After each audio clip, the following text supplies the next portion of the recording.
So, ang pares na ito ay lechong kawali. Ito may beef.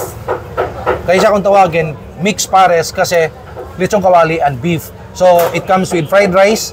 Ito ay 105 pesos lang. Kapag walang rice, 100 pesos lang. Mixed pares na yon, lechong kawali and beef. And meron sila ditong bago. Ito, papaitan, 85 pesos lang kung may rice. Ang papaitan na to ay 80 pesos lang without rice.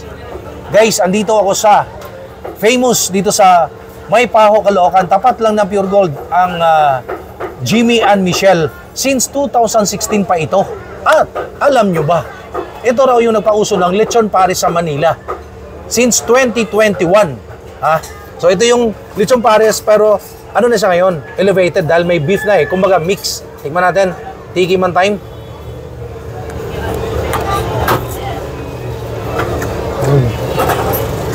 Sarap.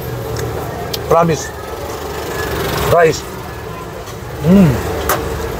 Ngayon, sarap ng sarsa. Lagyan ko ng chili sauce. Mahilig ko sa spicy eh. Isang beef mabo ka kalit. Lechon lang po may rice.